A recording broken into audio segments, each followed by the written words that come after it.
आज की 10 बड़ी खबरें। म्यांमार के करेननी राज्य के डेमोसो टाउनशिप में धान किसानों की परेशानी लगातार बढ़ती जा रही है। ताजा कटाई के बाद भी किसानों को अपना धान बेचने के लिए खरीदार नहीं मिल रहे हैं, जिससे वे हार्वेस्टिंग और मशीन किराए का भुगतान तक नहीं कर पा रहे हैं। रोजमर्रा की जरूरतों की कीमतें बढ़ने से हालात और कठिन हो गए हैं। स्थानीय चावल मिलें मौजूद होने के बावजूद फिलहाल वे धान खरीदने को तैयार नहीं हैं और दलाल भी गांवों में नहीं पहुंच रहे। हालात को संभालने के लिए करेननी स्टेम इंटरिम एग्जीक्यूटिव काउंसिल ने फरवरी से तय कीमतों पर मिल्ड राइस खरीदने की योजना बनाई है, ताकि किसान अपने खर्च निकाल सके और अगली बुआई की तैयारी कर सके।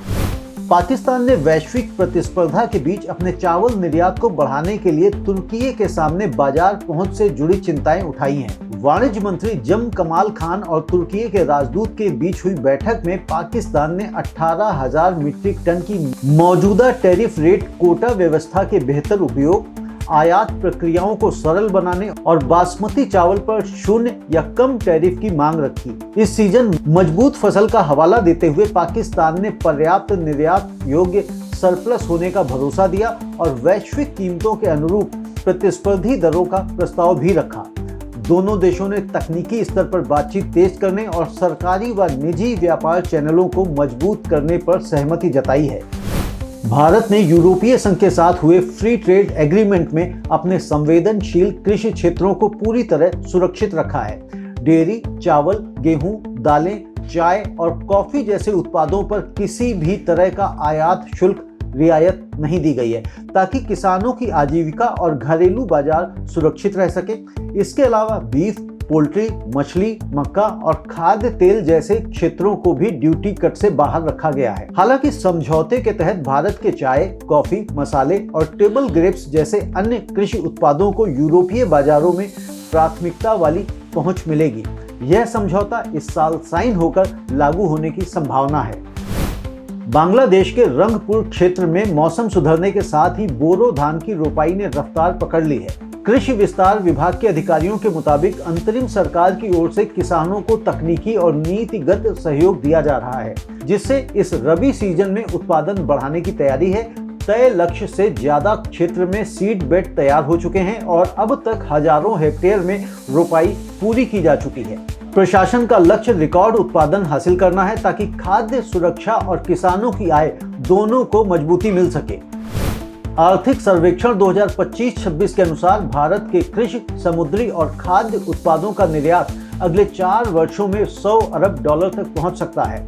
फिलहाल यह आंकड़ा करीब $51 अरब है। रिपोर्ट में कहा गया है कि दुनिया का दूसरा सबसे बड़ा कृषि उत्पादक होने के बावजूद भारत की वैश्विक निर्यात हिस्सेदारी अभी सीमित है और हाल के वर्षों में ग्रोथ सुस्त रही है। सर्वेक्षण ने स्थिर दीर्घकालिक नीतियों, बेहतर इंफ्रास्ट्रक्चर और लॉजिस्टिक्स पर जोर देते हुए कहा है कि इससे किसान निर्यात बाजारों का लाभ उठा सकते हैं, साथ ही घरेलू खाद्य सुरक्षा भी बनी रहेगी।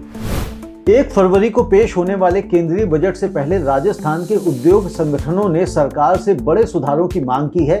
CII राजस्थान ने ईज ऑफ डूइंग बिजनेस को जमीन पर उतारने के लिए समयबद्ध क्रियान्वयन पर जोर दिया है। वहीं federation of Rajasthan trade and industry ने MSMEs के लिए GST राहत, अनुपालन प्रक्रिया सरल करने और अफ्रीकी बाजारों में निर्यात बढ़ाने के लिए सहकारी सहयोग की अपील की है। उद्योग जगत का कहना है कि वैश्विक अनिश्चितता के दौर में टेक्नोलॉजी ड्रिवन ग्रोथ के लिए बजट में ठोस कदम जरूरी है। कृषि समाधान क्षेत्र की बड़ी कंपनी कोरोमंडल इंटरनेशनल का तीसरी तिमाही का शुद्ध मुनाफा सालाना आधार पर करीब 4% घटकर 488 करोड़ रुपए रह गया है। हालांकि कंपनी का ऑपरेशनल रेवेन्यू लगभग 26% बढ़कर 8,780 करोड़ रुपए तक पहुंच गया। कंपनी ने मुनाफे में गिरावट का कारण बड़ी लागत को बताया है। पोषक तत्व और फसल सुरक्षा कारोबार में बेहतर प्रदर्शन से बिक्री को सहारा मिला है। इसके साथ ही कंपनी ने प्रति शेयर 9 रुपए का अंतरिम डिविडेंड भी घोषित किया है। आर्थिक सर्वेक्षण में कहा गया है कि राज्य स्तर पर कृषि प्रशासन से जुड़े नवाचारों से सकारात्मक नतीजे सामने आ रहे हैं। उत्तर प्रदेश में भूजल प्रबंधन, मध्य प्रदेश में सौदा पत्रक सुधार और विभिन्न राज्यों में भूमि, जल, बाजार और तकनीक से जुड़े उपायों ने खेती को मजबूत किया है। आंध्र प्रदेश में ड्रोन आधारित भूमि पुनः सर्वे से लाखों भूखंड डिजिटाइज हुए हैं और हजारों विवाद सुलझे हैं। वहीं बिहार में चौर भूमि विकास योजना से कई जिलों में मत्स्य पालन को बढ़ावा मिला है। ओडिशा सरकार ने खेती को जलवायु परिवर्तन के प्रभावों से बचाने के लिए 141.5 करोड़ रुपए का Odisha agriculture drought mitigation programme शुरू किया है। यह योजना राहत आधारित मॉडल से हटकर वैज्ञानिक और प्रोएक्टिव उपायों पर केंद्रित है। सूखा सहनशील बीज, जल पुनर्भरण प्रणाली, मृदा सुधार और डिजिटल मॉनिटरिंग इसके प्रमुख घटक हैं। शुरुआती चरण में 3 सूखा प्रभावित ब्लॉकों में लागू होने वाली इस योजना से 24,000 से अधिक परिवारों को सीधा लाभ मिलने की उम्मीद है। भारत में समुद्री शैवाल उत्पादन पिछले 1 दशक में लगभग 3 गुना बढ़ गया है।